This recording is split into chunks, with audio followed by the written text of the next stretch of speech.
Hello guys, welcome to my YouTube channel. Komal Azmi kho. Ki khobor apnalogor nischoy bhal. Amio bhale aছো apnalogor akhirbadet. Aji eta recipe bonam. Saboso aji ki recipe bonam.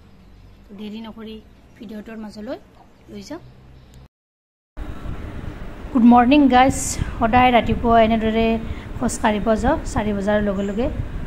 Bhabilu apnalogor olop dekhua এতিয়াই আপোনালোকে সদায় ৰাতিপুৱা খোজকঢ়া অভ্যাস কৰিব নতুবা exercise কৰিব মুঠৰ ওপৰত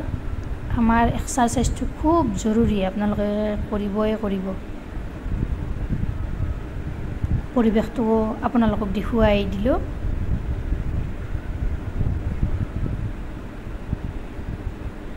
এতিয়াও ৰেচিপি ভিডিও লৈ আজি লৈ আহিছো আপোনালোকৰ মাজলৈ দৰন শাকৰ এটা ৰেচিপি ইয়াৰ কাৰণে লৈ লৈছো এখিনি দৰন শাক হয় মোৰ ঘৰৰ বস্তিৰ পৰাই এয়া চিঙি আনিছো চিঙোৱা ভিডিওটো বাৰু আপোনালোকক দেখুৱা নাই এখিনি ভালদৰে ধুই পৰিষ্কাৰ কৰি লৈছো ইয়াত 2 পিস মাছ লৈছো মুডৰে হৈতে আজি দৰন শাকৰ খাৰ বনাম চাই দেখিব ভিডিওটো ইতিমধ্যে কেৰাহীটোত তেল গৰম হ'বলৈ দিছো বেছি তেল দিয়া না যেটো খাৰ বনাম মাছখিনি ইয়াতে দি দিছো ইয়াতে নিমখ দিছো চামুচ আৰু হালধি দিছো আধা চামুচ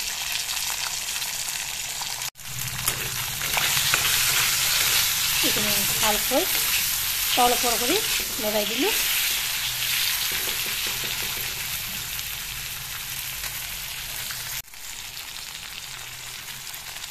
ইয়াতে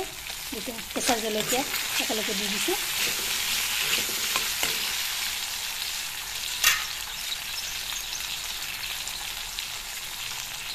এতিয়া শাকখিনি ইয়াতে লৰাই দিম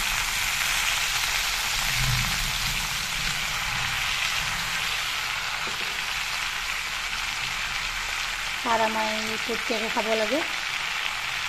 পেটৰ কাৰণে খাৰটো বিৰাট উপকাৰী ইয়াতে হজম শক্তি বঢ়ায় খাৰ আঞ্জা মাজে মাজে খাব লাগে ইয়াতে ঢাকনিখন মাৰি দিলো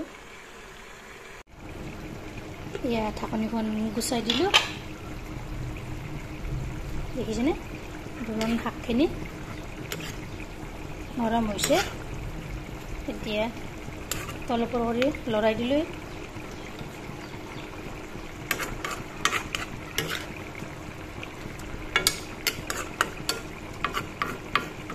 পানীখিনি আকৌ নাইকিয়া হৈ যাবলৈ দি ঢাকনিখন পুনৰ মাৰি থৈ দিলো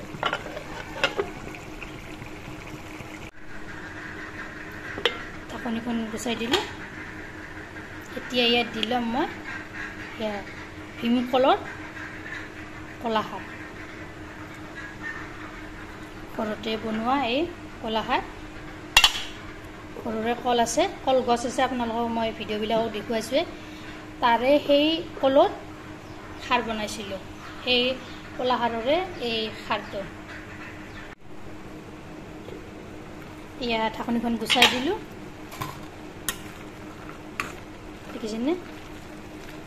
ইয়াৰে পৰা পানী ওলাব ধৰিছে এই শাকৰ পৰা এনেদৰে তল ওপৰ কৰি লৰাই দিলো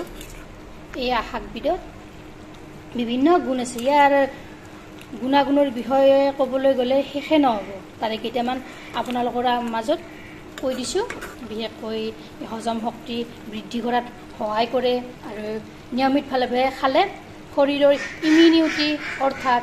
ৰোগ প্ৰতিৰোধ ক্ষমতা বাঢ়ে ডায়েবেটিছ থকা ৰোগীসকলেও খাব পাৰে ফেটি লিভাৰ থকা ৰোগীসকলেও খাব পাৰে বিৰাট উপকাৰী এই ঔষধি গুণেৰে ভৰিপূৰ্ণ এবিধ শাক ইয়াৰে যদি আপোনালোকে কেঁচা ৰসটো উলিয়াই খাই নহয় তেতিয়াহ'লে জ্বৰ মূৰৰ বিষ কাহ এইবিলাকো নাইকিয়া হৈ যায় এইখিনিও মোৰ হৈ গ'ল এনেদৰে আপোনালোকে বনাই খাবচোন এতিয়া সাৰ নিদিয়া ঘৰৰে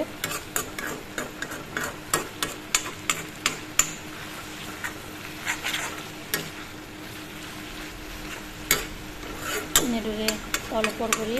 লৰাই থলোঁ। তাৰপিছত মই এয়া নমাই থৈ দিলোঁ।